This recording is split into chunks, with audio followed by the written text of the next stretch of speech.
dikit, tapi coba ini udah jelas kan ya. Udah aman kah? Kalau aman, jebol dulu dong. Aman-aman. Oke, sip. Oke. Oke, tadi juga udah doa. Assalamualaikum semuanya. Selamat sore.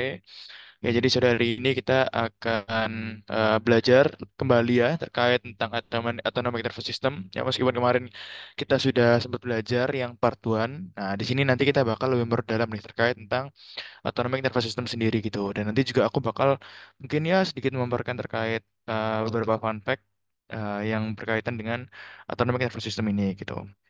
Oke, biar tidak lama-lama lagi, langsung saja aku mulai. Bismillahirrahmanirrahim. Aku belum share screen. Lupa. Ntar share screen. Aku share screen ya. Oh ya, buat filenya udah aku share juga ya di grup. Jadi kalau mau dicoret-coret bisa langsung aja. Oke, langsung saja. Kita mulai. Untuk materi hari ini adalah autonomic nervous system yang kedua. Oke. Nah, buat autonomic nervous system yang kedua, kita akan membahas terkait tentang autonomic receptors. Kemarin kita udah bahas tuh terkait tentang organization dari autonomic nervous system, yang dimana kita membahas terkait tentang bagaimana sih pada dasarnya sebuah autonomic nervous system itu, dan juga sebenarnya perbedaan antara jenis-jenis saraf yang ada di autonomic nervous system itu ada apa aja gitu. Nah, tapi di sini kita akan membahas lebih spesifik terkait tentang reseptor-reseptor yang terlibat dalam autonomic nervous system. Jadi setelah kita membahas terkait tentang sarafnya terlebih dahulu, sekarang kita membahas terkait tentang reseptor-reseptor yang ada. Karena menurutku ini yang biasanya cukup lebih penting dibilang kalau misalkan kita membahas terkait tentang beberapa penyakit maupun beberapa obat yang nantinya bakal dipakai untuk mengobati pasien-pasien yang ada gangguan di autonomic nervous systemnya gitu. Oke, kalau begitu langsung saja kita mulai. Oke, oh ya, sebelumnya ini disclaimer juga ya. Ini PPT ku sangat singkat, guys. 15 halaman aja gitu. Tapi ini nanti kayaknya bakal cukup berisi. Jadi 15 halaman ini aku bakal ngejelasin cukup banyak dari masing-masing slide-nya. Jadi bisa diperhatikan, dan kalau misalkan ada yang mau ditanyakan langsung saja chat di chat Zoom. Nggak perlu nunggu sampai akhir, nggak apa-apa. Langsung aja potong di tengah kalau misalkan mau ditanyain gitu. Biar nggak kelupaan dari kalian. Oke, oke. Nah, pertama-tama kita mau membahas terlebih dahulu nih. Apa sih sebenarnya yang regulasi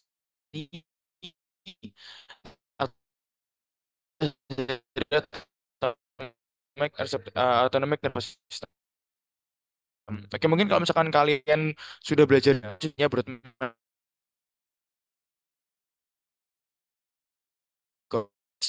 Nah, berarti diketuk ya di dari kesadaran kita sebagai seorang manusia, maka kalau misalkan gampangnya dia di luar kesadaran, maka dia belum sampai ke korteks untuk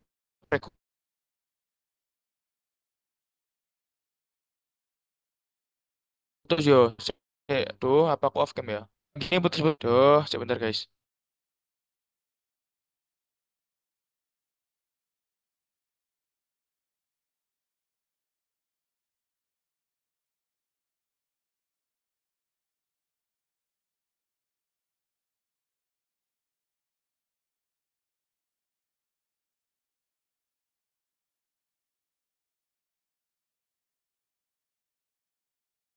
Nanti paketan. Harusnya ini udah belajar sih. Udah aman kah? Atau...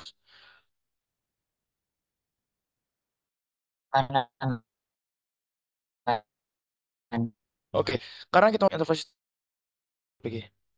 Nah, kalau misalkan kita membahas terkait tentang yang tidak kita atur tanpa kesadaran, yang kita atur tanpa kesadaran kita itu masih masuknya ke uh, di luar dari brain cortex, khususnya yaitu di brainstem gitu. Nah, makanya kalau misalkan di autonomic nervous system ini ya, dia itu memang regulasi utamanya adalah di hipotalamus. Selain di hipotalamus, ada juga di midbrain, pons, bahkan sampai di medula. Dan secara spesifik ya, lokasi-lokasinya adalah seperti ini. Dan ini sebenarnya ada nukleus-nukleus spesifiknya, tapi itu biasanya nanti dipelajarinya lebih ke neurofisiologi ya. Nanti dibahas terkait tentang nukleus-nukleus yang memberikan fungsi secara langsung terhadap regulasi dari beberapa hal ini, yang dimana hal-hal ini memang dikaitkan dengan fungsi di autonomic nervous system gitu. Contohnya misalkan di hypothalamus buat temperature regulation, kemudian ada thirst dan food intake. Jadi terkait tentang bagaimana regulasi suhu tubuh terkait tentang makanan juga. Kemudian nanti terkait micturition atau urin, nanti di midbrain, kemudian pons nanti berkaitan dengan nafas, kemudian di medula nanti juga ada nafas juga, serta ada untuk kardiovaskular beserta dengan swallowing center ya, berkaitan dengan cranial nerve 9 nantinya. Jadi memang di sini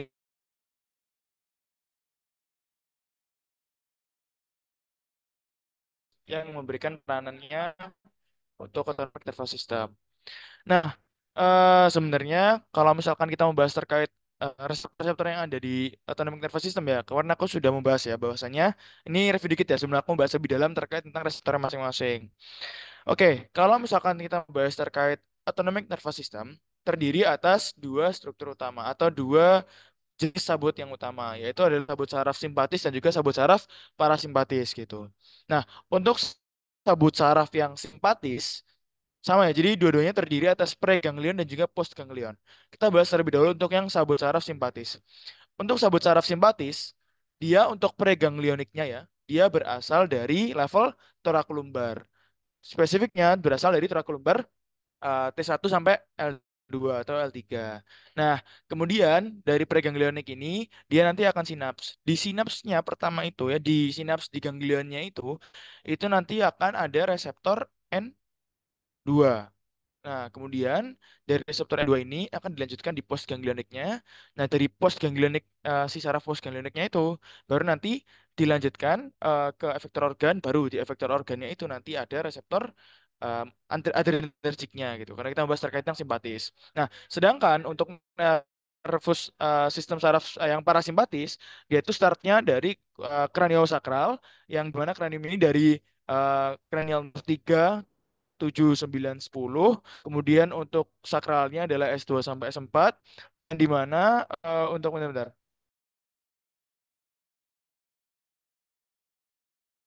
Oke, aku lanjut lagi. Oke, nah sedangkan untuk yang parasimpatis dia itu nanti lanjutnya waktu di ganglionnya ada.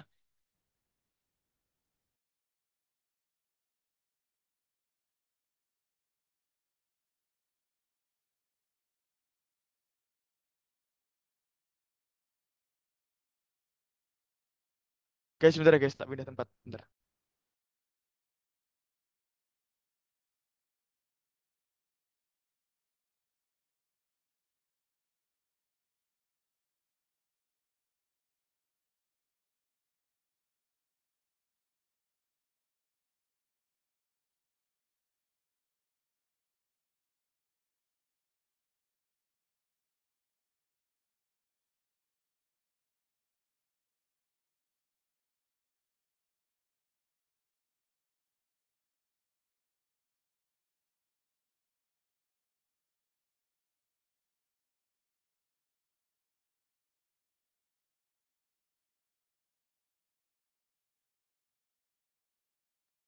Lanjut lagi guys, sorry tadi agak rame. Oke, ini udah lebih tenang lah. Oke, aku lanjut lagi ya. Sedangkan kalau misalkan buat saraf-saraf yang parasimpatis, dia itu tadi ya, dari preganglioniknya berasal dari kraniosakral, kemudian dari kraniosakral, nanti preganglionik jalan. Nah, setelah preganglionik jalan ini nanti, pasti ganglionnya akan sinaps dengan reseptor-reseptor N2 sama. Nah, tapi pas di postganglioniknya, di akhir dari postganglion, itu nanti reseptor yang berada di efektor organ itu bukan lagi saraf nikotinik, tapi bukan lagi reseptor nikotinik, tapi reseptor-reseptor yang muskarinik gitu. Jadi itu kemarin udah ada di materiku yang pertama. Jadi kalau kalian masih ngawang gimana bayanginnya, bisa dilihat di materiku yang pertama kemarin gitu. Nah, di sini kita langsung bahas terkait tentang bagaimana regulasi second messenger pada saat ada suatu misalkan neurotransmitter yang menempel pada masing-masing reseptor gitu. Nah, pertama kita akan bahas terkait tentang reseptor alfa satu. Nah, reseptor alfa satu ini dia itu tergolong dengan reseptor simpatetik ya. Jadi dia masuk ke golongan reseptor adrenergic, adrenergic reseptor. Nah, tetapi ya untuk mekanisme yang terjadi di sini nih ya yang menggunakan mekanisme GQ protein. Nah, jadi sebelum aku masuk juga ini aku mau kasih tahu dulu kalau nanti protein G ini ya, G protein ini namanya GPCR ya. G uh, protein coupled receptor. Nah, itu nanti ada tiga tipe. Ada GQ, GI, sama GS. Nah, jadi Q, I, sama S. Nah, kalau misalkan buat GQ, nah GQ ini dimainkan tidak tidak hanya oleh alfa satu aja, tapi nanti reseptor M1 M1 muskarinik ya. Jadi muskarinik satu. muscarinic 2 sama muscarinic 3, 5 itu, sorry, muscarinic 1, muscarinic 3 sama muscarinic 5 itu sama-sama mainkan menggunakan menggunakan GQ ini. Jadi alpha 1, M1, M3, M5 itu memainkan GQ semuanya.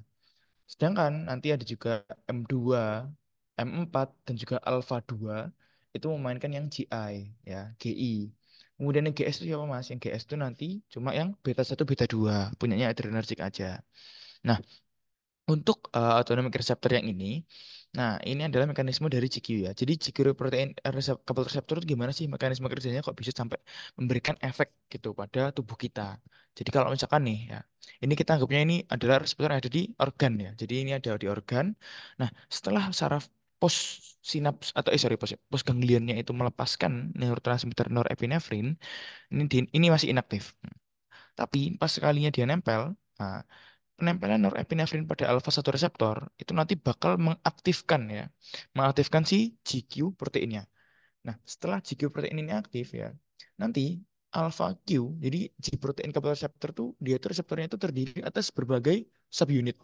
Jadi ada subunit alpha, beta sama gamma gitu. Nah, nanti buat subunit yang alpha itu nanti bakal ada GDP dulu yang nempel. Nah, tapi pada saat neurotransmitter norepinefrin itu nempel kepada si alpha 1 reseptor itu, nanti GDP ini bakal digantiin sama GTP. Jadi bukan GTP berubah jadi GDP ya. Biasanya kalau misalkan kita butuh energi kan ada pelepasan dari TP jadi GDP kan. Tapi di sini enggak. Di sini tuh DP. Kalau misalkan kita ambil sama norepinefrin malah ganti jadi GTP. Nah, pas ganti jadi GTP ini, alpha Q-nya lepas dari kompleks proteinnya. Nah, setelah lepas dia gentayangan tuh, dia terbang gitu, dek dek dek dek dek, nyari temen. Nah, temennya itu adalah si fosfolipase C ini. Nah, kemudian pas dia nempel ke fosfolipase C akan mengaktifkan si fosfolipase C. Fosfolipase C kemudian akan meningkatkan fungsi, meningkatkan, akan memulai kerjanya untuk memecah PEP2. Jadi PEP2 itu ini kepanjangannya. Nah ini PEP2 itu adalah fosfatidilinositol 45 difosfat. Nah, ini ya. Nah, kemudian PIP2 ini dipecah jadi diasilgliserol sama IP3 atau inositol trifosfat. Nah, kemudian diasilgliserol ini akan mengaktifkan kinerja dari protein kinase C.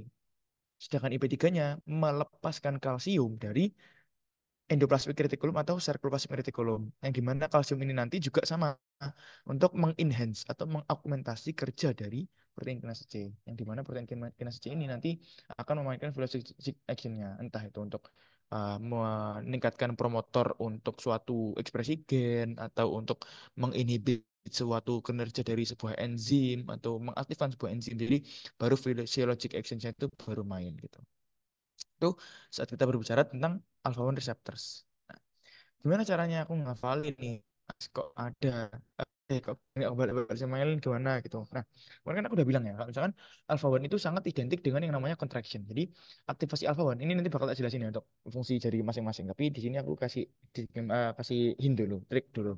Nah, kalau kita membahas terkait alpha 1 ya, kita harus ingat bahwasanya alpha 1 itu fungsi utamanya adalah untuk kontraksi-kontraksi. Jadi entah itu kontraksi smooth muscle atau kontraksi dari internal sphincter dari bladder.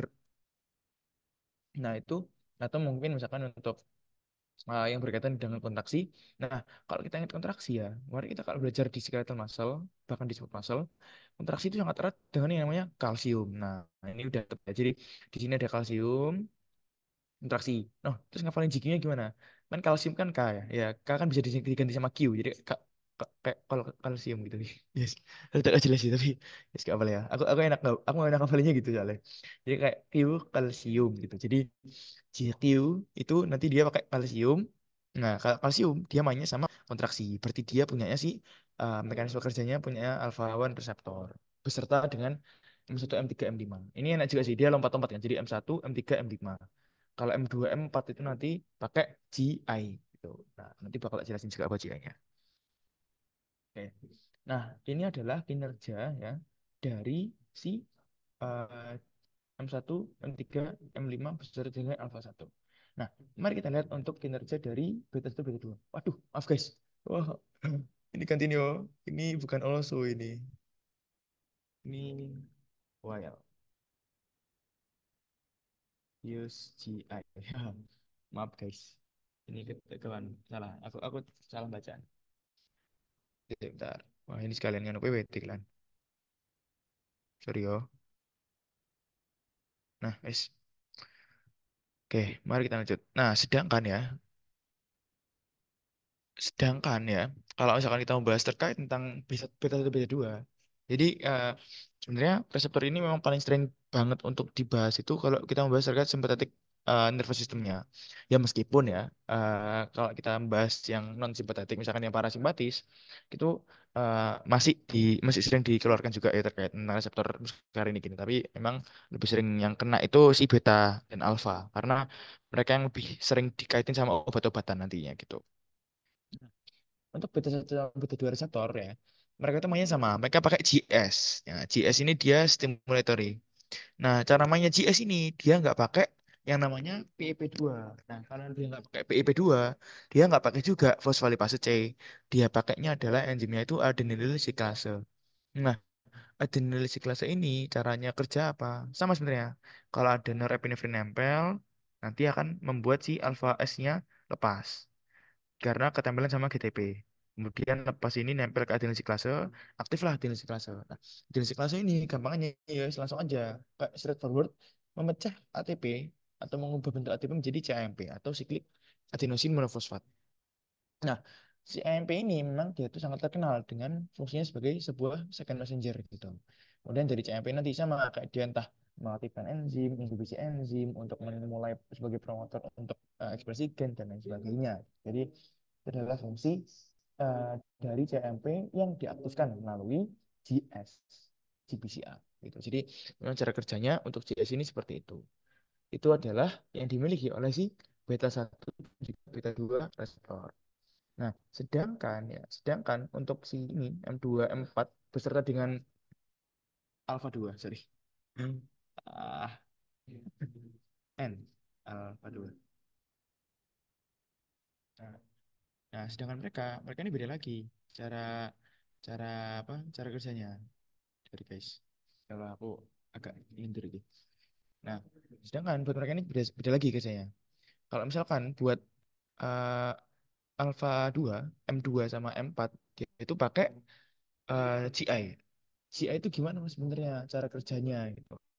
Nah, cara kerja GI itu sebenarnya mirip aja kayak ini. Dia itu sama kayak GS, tapi pada saat alpha I, jadi alpha I-nya itu terbang nempel ke adenosine bukan mengaktifkan adenosinklase untuk melakukan kerja ini, tapi justru sebaliknya, dia menginhibit adenosinklase. Nah, kalau adenosiklasenya diinhibit, akhirnya CMP-nya turun. Kalau CMP-nya turun, akhirnya physiologic action-nya juga turun gitu. Jadi GS sama GI ini sama ya, yang terlibat sama, tapi GS ini mengstimulasi, kalau GI dia inhibitory. Jadi GS stimulation, GI inhibitor. Jadi buat menginhibit adenosiklasenya sehingga CMP-nya nanti turun pada akhirnya. Nah, jadi M2, M4, alpha 2 itu sama-sama pakai GI mekanisme yang berkebalikan. Ini mengaktifasi adenosiklase, kalau GI menginhibit adenosiklase. Nah, tapi M2, khusus M2, dia itu unik banget ya. Jadi M2 itu dia itu nggak butuh keberadaan atau tidak memainkan peranan second messenger itu. Oke, Mas kan tapi kan dia GI gitu. Dia kan memang tidak memainkan peranan second messenger sama sekali gitu. Nah, tapi perlu diingat, kalau misalkan GI ini aktif ya, dia kan menginhibit adenosiklase. Kalau adenosiklase diinhibit, dia tetap berpengaruh terhadap jumlah sebuah second messenger, menurunkan si CMP-nya. Jadi masih ada efek terhadap second messenger-nya gitu. Tapi M2 dia itu nggak ada kaitannya sama second messenger sama sekali. Dia itu nanti bakal langsung ke potassium channel-nya. Maksudnya gimana? Nah, jadi GS anak sorry GI misalkan ini anggapannya GI.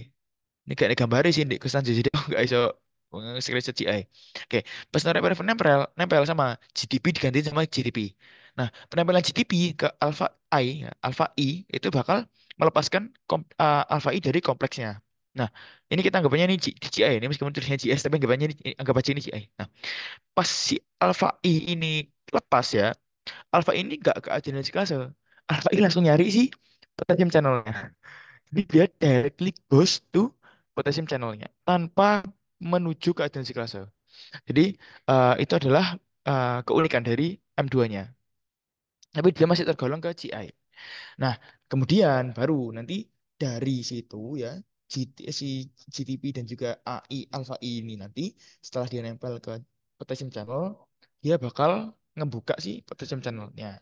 Nah, setelah dia dibuka si potassium channelnya ya, potassium potassium channel yang terbuka itu akan menyebabkan terjadinya, nah, jadi akan menyebabkan terjadinya eh, repolarisasi yang terlalu berlebihan. Jadi hiperpolarisasi gitu. Nah, sehingga kalau hiperpolarisasi dia akan menyebabkan lebih susah terjadinya depolarisasi pada heart muscle-nya. Ya sesuai dengan fungsinya. Di mana M2 ini kan dia ikut parasimpatis ya. Parasimpatis kalau ke heart muscle ya, ke otot jantung akan menurunkan si si heart rate-nya. Nah, dengan cara apa? Dia menurunkan heart rate dengan cara lebih dibuat susah untuk mengalami depolarisasi. Semakin susah di depolarisasi, maka heart muscle semakin turun untuk heart rate-nya. Nah, jadi masuk akal lah dengan konsep yang selama ini juga kita ketahui gitu. Oke, Oke, sampai sini mungkin ada yang mau ditanyakan. Soalnya ini sebenarnya dua konsep yang cukup ribet ya. Setelah ini lebih ke cukup simpel-simpel aja. Cuma dua ini sih yang agak kompleks ya. Memahami GQ, GS sama GI. Ini yang memang kadang-kadang itu cukup terbalik-balik dan agak susah ngafalinya gitu. Kalau aku sendiri ya, hafalinya tadi ini Q ya, kalsium ya. Kemudian beta 1 beta 2 ini berarti dia itu buat stimulasi karena dia kan biasanya buat dilatasi kan. Misalkan beta 2 ini buat bronchodilatasi lah, buat dilatasi detrusor lah, pokoknya buat dilatasi. Kalau GI ya dia buat inhibit. Kalau di simpatetik itu cuma ada satu yang buat GI, yaitu alfa 2 aja. Sedangkan kalau misalkan di parasimpatis itu ada M2 sama M4. Aktif inaktif apa ya? Ini di mana ya tulisannya? Oh, ini tak, astaga. Oke, oke. Bedanya aktif sama inaktif apa gitu. Nah, inaktif tuh kalau misalkan norepinefrinnya belum nempel. Kalau aktif ini adalah kondisi di mana si norepinefrin ini udah nempel gitu gampangannya. Jadi ini adalah kondisi pada saat ada sinyalnya yang sedang terjadi. Tapi inaktif ini adalah kondisi pada saat santai. Jadi nggak ada neurotransmitter, si norepinefrin ini nggak ada. Jadi ya udahlah kondisi istirahat lah gampangannya gitu. Aman kah, Rizka?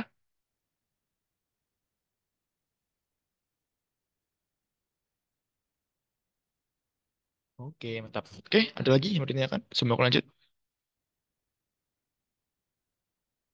Hitung ya. Tiga, dua, satu. Oke, kalau tidak ada yang mau ditanyakan, aku langsung lanjut saja ke berikutnya.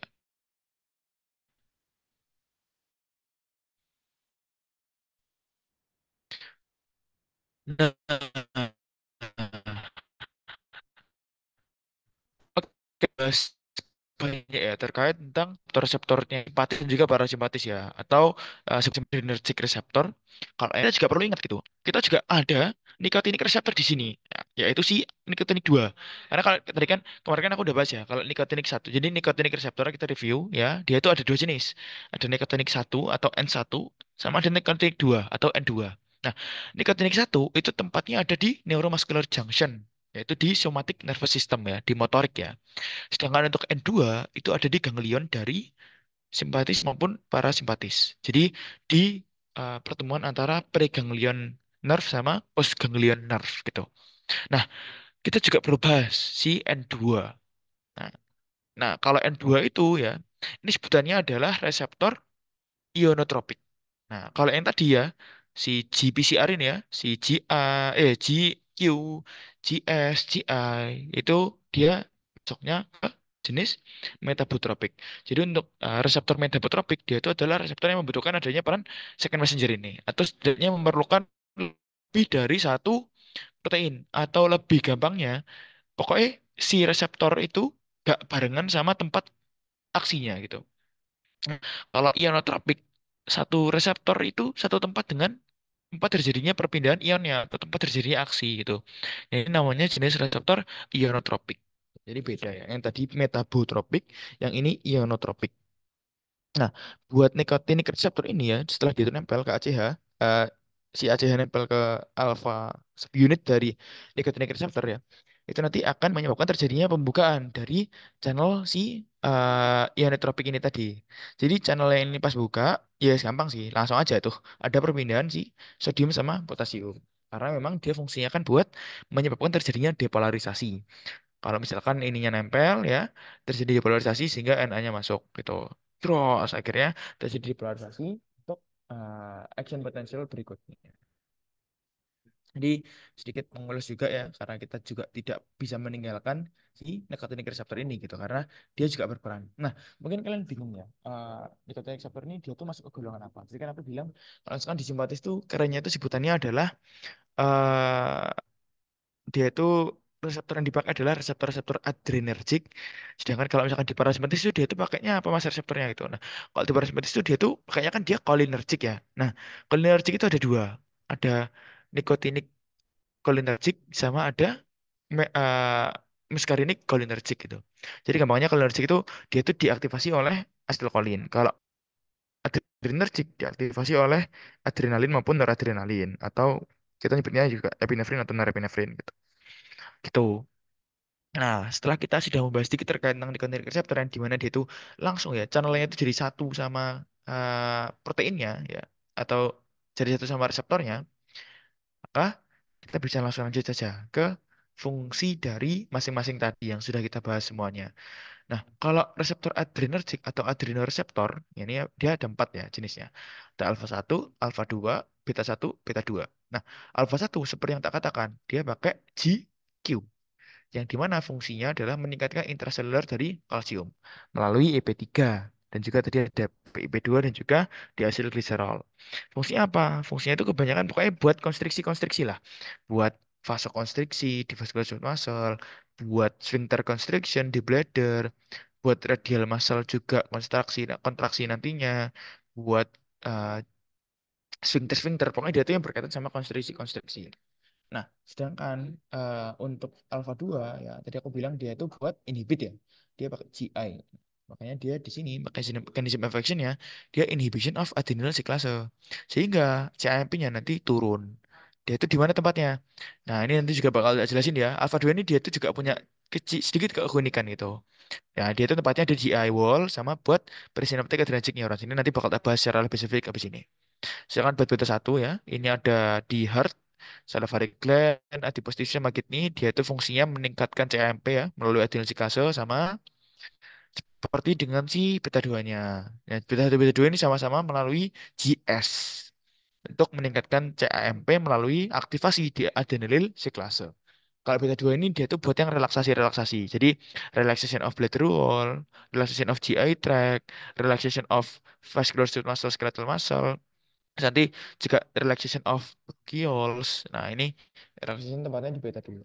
Nah, sedangkan kalau buat yang cholinereseptor ya, kalau kita membahas terkait cholinereseptor, dia itu nanti ada dua jenis yang tadi saya bilang. Cholinereseptor tadi ya, nicotinic cholinereseptor, sama ada yang muscarinic cholinereseptor.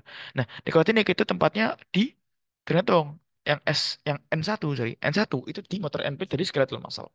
Nah, jadi dia tempatnya di somatic nervous system ya, tapi di sini dia tetap diikutin biar kalian juga tetap holistik gitu kalau belajar. Nah, sedangkan untuk yang postganglionic dan juga nanti ada di adrenal medulla, dia itu pakainya yang N2. Ya, tipe N2. Cara kerjanya hanya melalui opening. Jadi nggak pakai stimulation of other uh, protein apa second messenger gitu. Jadi langsung pakai jadi mekanismenya langsung pembukaan dari channel yang dia tempat reseptornya itu untuk melakukan sistematika depolarisasi.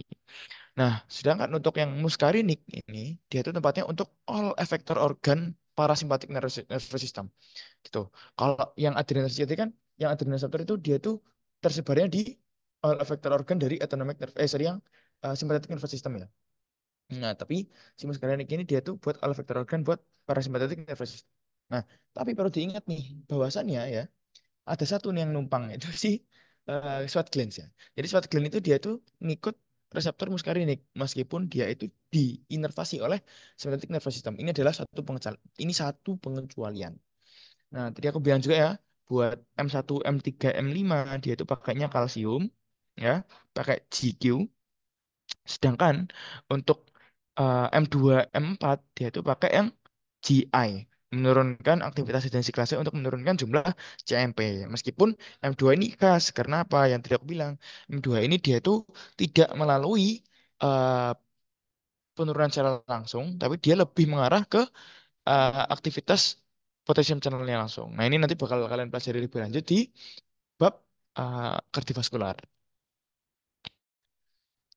Oke, setelah kita mengetahui ya fungsi dari masing-masing reseptor dan tepatnya di mana beserta dengan mekanisme actionnya, di sini aku mulai akan membahas terkait tentang reseptornya secara lebih spesifik dalam hal fisiologisnya gitu.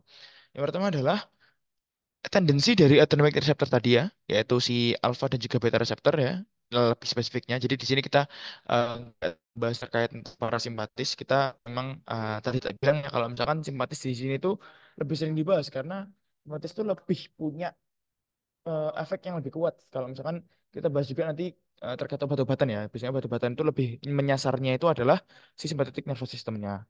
Nah, gimana tendensi si autonomic receptor ini terhadap epinefrin dan juga norepinefrin? Oke, pertama kita mulai terlebih dahulu dari alpha 1 receptor. Norepinefrin dan juga epinefrin itu have almost the same potency at alpha 1 receptor. Ya. Tapi with epinefrin being slightly more potent.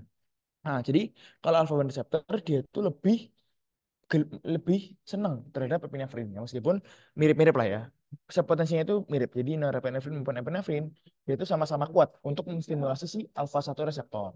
Nah, tapi ya alpha 1 reseptor ini dia itu relatively insensitive to katekolamin. Gampangannya apa?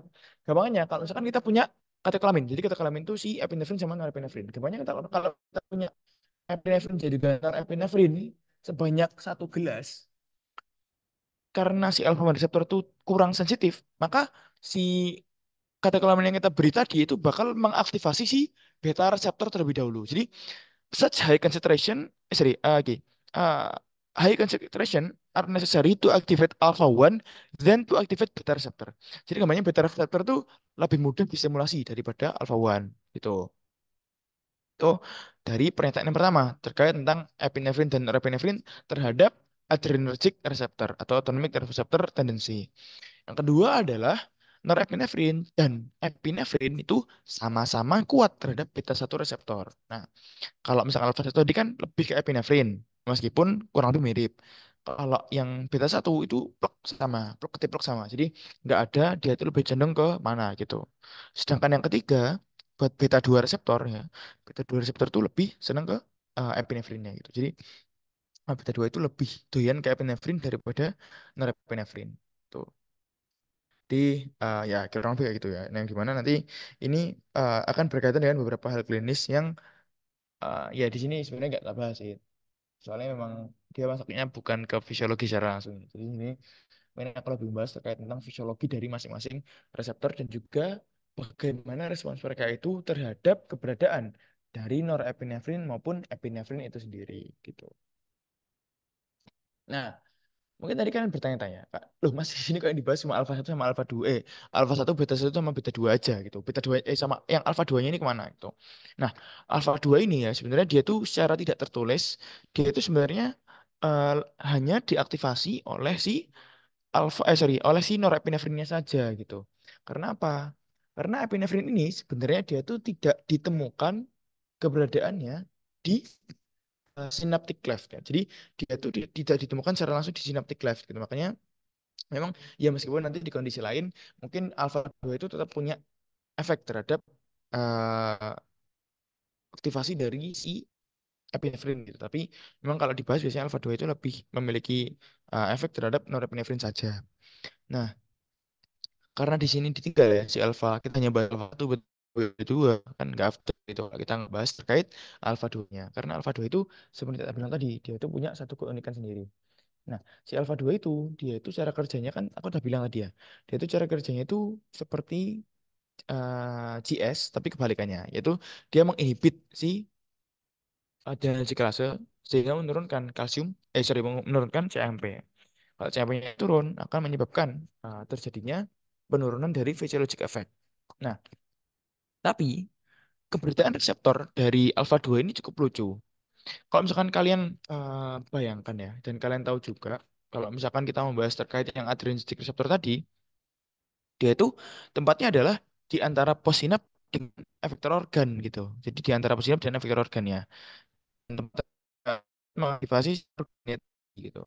Tapi alfa 2 ini dia itu ada satu jenis reseptor yang lucu. Jadi dia itu ada dua jenis sebenarnya. Ada autoreseptor sama ada heteroreseptor. Ini adalah dua jenis, ada dua tipe dari alfa 2 reseptor. Nah, tapi yang heteroreseptor ini sebenarnya kurang lebih mirip ya. Jadi heteroreseptor ini tempatnya itu di efektor organnya. Tapi si autoreseptor dia itu tempatnya di sininya di synaptic neuronnya gitu. Jadi gampangnya sih.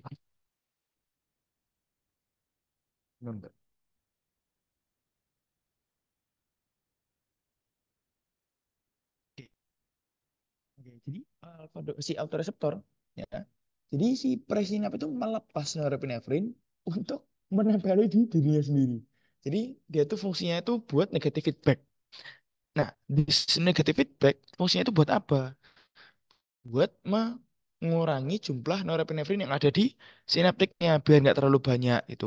Karena kalau terlalu banyak ya nanti bisa menyebabkan terjadinya increase eh, apa increase efficiency function yang nggak kita inginkan. Jadi fungsinya sebenarnya buat regulasi saja. Jadi regulasinya di sini, distimulasinya ya oleh norepinefrin itu sendiri yang nempel ke alfa 2 reseptor itu sendiri, yang ada di presynaptic neuronnya juga. Nah, kalau misalkan buat yang heteroreseptor itu di mana tempatnya? Kebanyakan memang tempatnya itu di GI tract-nya. Jadi tempatnya sama, tetap di efektor organ seperti alfa satu alfa satu beta 2 beta 2 beta beta satu dan beta 2 yang juga berada di efektor organ. Jadi nanti dia akan mendapatkan apa eh, sensor sorry, mendapat sinyal ya, dari norepinefrin yang dilepas oleh postsinaptik. Tapi kalau buat yang otoreseptor, dia tuh distimulasi oleh norepinefrin yang dilepas oleh presinaptik. Jadi itu bedanya. Nah, kemudian fungsinya apa? Kalau buat reseptor, ya sebenarnya langsung aja sih. Dia tuh sympathetic nervous system indirectly inhibits CI function. Tuh. Eh, astagfirullah, kebalik-balik, sorry.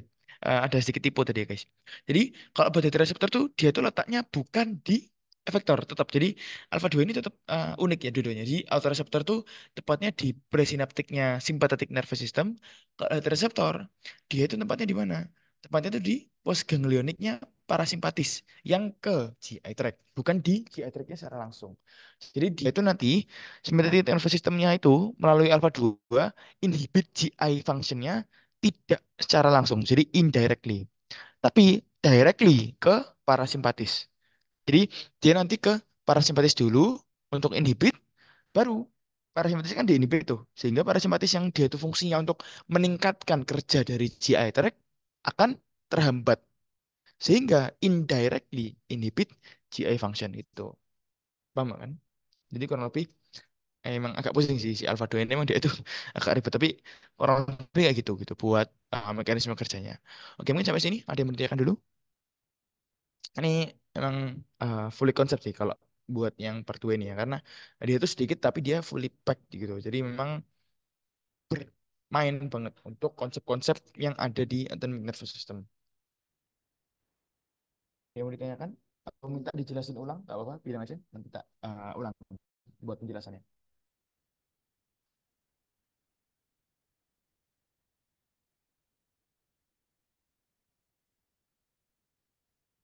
Aman kah? Kalau aman, aku hitung ya. Tiga, dua, satu. Oke, aku anggap aman. Aku lanjut lagi ya. Oke, nah, jadi setelah kita membahas terkait tadi ya, ada sedikit permainan di alpha 2 reseptor ya. Aku mau ngasih satu fun fact sih, terkait tentang nicotinic reseptor. Jadi kita balik lagi ke golongan nicotinic reseptor tadi. Ini ya, kita kembali lagi ke golongan nicotinic reseptor. Nah, jadi di golongan nicotinic reseptor ini ya, dia itu yang tak bilang tadi ya, nicotinic receptor ada dua jenis. Ada N1 sama N2. N1 berada di neuromuscular junction dan N2 berada di synaptic cleft-nya antara preganglion sama postganglion. Nah, tapi ya kalau misalkan kita bermain obat ya, ini kita udah membahas terkait tentang zat-zat yang eksternal ya. Contohnya ada curare sama hexametonium. Nah, kalau misalkan ya seseorang itu dikasih maka dia itu bakal mengaktifasi ya, dia itu sorry mengaktifasi. Dia bakal menginaktivasi karena Kurara ini dia itu antagonis. Dia itu bakal mengaktifasi aktivasi lagi, menginaktivasi dua lokasi tadi. Dia bakal menginaktivasi N1 dan N2. Tapi kalau misalkan antagonis lain seperti hexametanium ini, dia itu dikasih ke seseorang ya, maka dia itu tidak memblokir si motor end plate, tapi cuma menginhibit si nicotinic receptor yang ada di gangliannya saja gitu. Jadi perbedaannya sebenarnya di situ.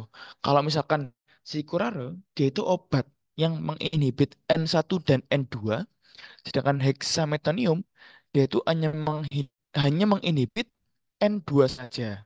Jadi bedanya antara kedua obat ini itu. Dan itu nantinya bermain erat dengan apakah zat ini bermain fungsi di somatic nervous system juga atau hanya di autonomic nervous system. Karena si Kurara ini dia tuh main di N1 juga ya, otomatis dia nanti juga bakal menginhibit skeletal muscle. Kalau hexametonium, karena dia tidak punya apa-apa, tidak punya efek apa-apa di N1, maka dia nanti hanya memainkan perannya untuk menginhibit si autonomic nervous system, yaitu si N2 gitu. Jadi sebenarnya kurang lebih untuk perbedaan antara keduanya ini. Jadi tidak semuanya itu menginhibit salah satu. Contohnya Korara. Jadi Korara ini dia tuh jago. Dia menginhibit N1 sama N2 sekalian. Dan nanti bakal punya efek yang lebih mematikan kalau misalkan ada orang yang overdosis Korara. Tuh. Oke, langsung soal lu sih. Iya, guys. Jadi emang nggak gitu banyak ya materi yang di part 2 ini. Jadi kita sedikit latihan soal di sini. Oke. In the action of alpha-1 receptor, what is the correct orbit of steps? Ya. Oke, ada yang mau coba jawab dulu? Ya meskipun sebenarnya udah ada sih di next slide ya. Gitu ya, Sal. Oke, kita langsung bahas aja kalau itu. Untuk alpha-1 receptor ya, kita perlu ingat nih. Alpha-1 receptor, oke kita perlu ingat kalau misalkan alpha receptor itu tempatnya itu dia tuh di kontraksi-kontraksi pokoknya. Kalsium berarti GQ, kayak kan kalsium kayak. Nah, kalau misalkan kalsium ya, dia itu cara mainnya gimana? Alpha Q-nya. Nah, jadi kalau alpha 1 reseptor misalkan ya, ada norepinefrin nempel ke reseptor alpha 1 reseptor. Itu, nah, kemudian setelah norepinefrin nempel, nanti alpha Q yang awalnya dia itu bind ke GDP bakal digantiin sama GTP. Oke, berarti tahap pertama adalah alpha Q bind to GDP dulu. Setelah itu, setelah si norepinefrin nanti nempel, bakal digantiin sama GTP. Nah, setelah GTP ini nempel, akan menyebabkan si alpha Q ini lepas. Jadi dia lepas dari kompleks protein dan dia bakal nempel ke mana dulu? Hayo ke fosfolipase C. Jadi alpha Q nanti bakal nempel ke fosfolipase C untuk mengaktifasi si fosfolipase C. Nah, fosfolipase C kemudian akan melakukan yang namanya pemecahan dari IP2 untuk membentuk IP3. Jadi IP3. Nah, kemudian nah, generation of IP3 ini samaan dengan nanti ada release of calcium from intracellular store ya. Nah, nanti ini akan menyebabkan yang terjadinya si activation of protein kinase. Tuh, jadi urutannya kalau lebih seperti ini. Jadi alpha Q binds to GDP dulu, kemudian pas norepinefrin nempel ke reseptor alpha 1, alpha Q nanti digantiin sama GTP, GDP lepas ganti GTP, kemudian terjadi aktivasi karena ininya nanti keluar atau lepas dari kompleks protein ya. Nanti bakal nempel ke fosfolipase C. Kemudian bakal ke atau sorry, fosfolipase C ini bakal memecah PIP2 menjadi EP3 dan juga DAG atau diasilglycerol. Kemudian IP3 akan merilis kalsium dari intracellular store, yang di mana ini akan meningkatkan aktivasi dari protein kinase. Baru terdapat physiological effect nantinya. Tuh. Oke, langsung aja next. Oke. Which of the following actions are mediated by muscarinic receptor? Slowing of contraction velocity in AV node, gastric acid secretion, mydriasis, contraction of GI sphincters, erection, renin secretion, sweating on a hot day. Oke, sekali lagi, kalau misalnya kita membahas terkait dengan muscarinic receptor, perlu langsung ingat, oke, kalau kita membahas muscarinic receptor, itu berarti reseptor-reseptornya si parasympathetic nervous system. Nah, kalau misalkan kita membahas terkait tentang parasympathetic nervous system, Mari kita jalan satu-satu. Pertama, slowing of conduction velocity in AV node. Nah, ini harusnya benar ya. Karena slowing of conduction velocity in AV node itu berarti kan kita nggak terlalu detek. Heart rate-nya turun. Kalau heart rate-nya turun, berarti itu fungsi dari parasimpatis. Berarti benar. Kemudian GI secretion. GI secretion itu sama. Dia tuh berarti kan kalau GI secretion dinaikkan, berarti orang itu siap untuk makan ya. Karena siap makan, berarti kan dia rest and digest. Kalau digest, berarti punya parasimpatis. Oke, berarti ini juga benar. Nah, kemudian midriasis. Midriasis itu sebenarnya apa? Midriasis itu pelebaran dari pupil ya. Jadi pelebaran dari diameter pupil atau diameter iris.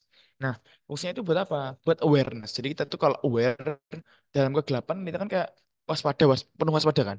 Nah, penuh waspada ini adalah fungsi dari si tis. Jadi midriasis ini bukan. Harusnya meiosis. Kemudian contraction of GI sphincter. Nah, kalau misalkan contraction of GI sphincter ya, harusnya kan kalau misalkan kita mau digest dengan lancar, GI sphincter itu harusnya relaxation. Kalau contraction of GI sphincter itu peran dari alfa satu gitu. Jadi alfa satu di simpatetik. Nah, karena itu ini salah. Harusnya ini relaxation of GS. Dan erection. Nah, ini kemarin juga di anatomi harusnya sudah dijelasin ya. Kalau jangan sampai kebalik antara simpatis dan juga parasimpatis. Anti ereksi dan juga di ejakulasi. Kalau erection kan dia kan point ya. Dia kan buat penisnya untuk point. Jadi dia parasimpatis. Kalau ejaculation dia shoot buat mengeluarkan sekret. Jadi shoot simpatis. Jadi point parasimpatis. Kemudian shoot simpatis. Nah, jadi erection ini punyanya si parasimpatis karena dia point. Kemudian renin secretion. Nah, apa kaitannya mas renin secretion sama parasimpatis simpatis itu? Mari kita sedikit membayangkan. Renin itu nanti bakal bermain di RAAS atau renin angiotensin aldosterone system. Yang dimana itu nanti berkaitan dengan regulasi dari tekanan darah. Renin secretion terjadi kalau misalkan seseorang mengalami penurunan tekanan darah. Nah, udah mulai kebayang. Kalau misalkan renin ini disekresi, berarti orang ini lagi turun tekanan darahnya. Nah, kalau orang itu tekanan darahnya lagi turun, nah ya, kalau reninnya turun, oke. Kalau reninnya itu lagi turun ya, itu akan, sorry, reninnya turun, tekan darahnya turun, itu akan meningkatkan sekresi dari renin untuk kembali merestor darah dalam, sorry, restore tekanan darah dalam seseorang. Nah, sehingga renin secretion ini nanti sangat erat kaitannya dengan yang namanya blood pressure regulation, yaitu meningkatkan tekanan darah bersamaan dengan simpatis. Ya, jadi ini kerjanya simpatis nih, renin secretion ini untuk meningkatkan tekanan darah. Kalau sweating on a hot day ya, sweating ayo. Sweating on a hot day. Ada yang tahu? Kalau sweating on a hot day? Kalau sweating on a hot day, dia itu nanti ya punyanya si simpatis. Nah, tapi jalan kebaliknya di sini ditanyain bukan dia itu by parasimpatetik, tapi by muscarinic receptor. Jadi meskipun sweating ya, meskipun dia itu sympathetically innervated, tapi kalau sweating, ya, sweat gland itu meskipun simpatis, dia pakai muscarinic receptor. Maka dari itu, untuk jawabannya, semuanya adalah si slowing of conduction velocity AV node, GI gastric acid secretion, erection, dan juga sweating on a hot day. Gitu.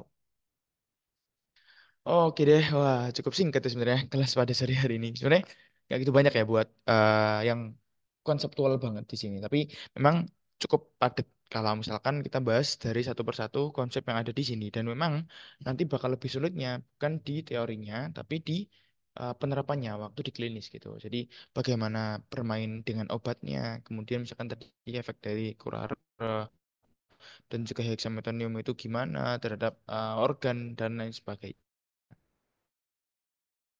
Kurang lebih seperti itu. Oke, mungkin di sini, monggo kalau ada yang mau ditanyakan, langsung saja.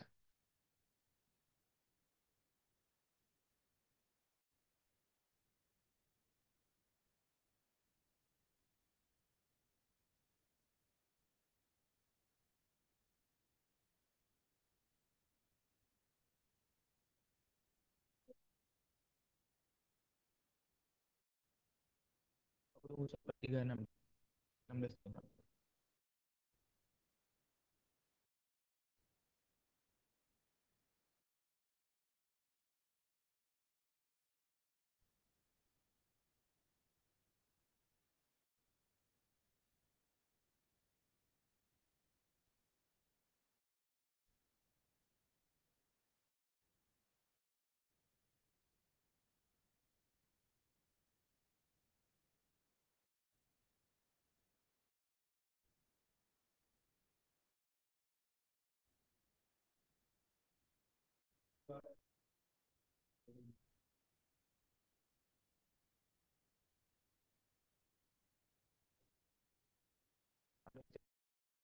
dan selesai yang masih ada. Kalau misalkan memang tidak ada yang mau ditanyakan, ya mungkin segitu dulu ya aku di seri ini. Memang kalau misalkan ada tadi ada salah kata, dan kalau misalkan ada yang mau ditanyakan, boleh tentang cek kalau di ini aku di ada jadi langsung mungkin mau tanya di grup langsung juga nggak apa-apa. Jadi langsung berdapat. Assalamualaikum warahmatullahi wabarakatuh. Aku kembalikan lagi ke panitia. Terima kasih semuanya. Terima kasih, Kak. Oke, terima kasih Deva. Karena tenturan dari Indonesia selesai,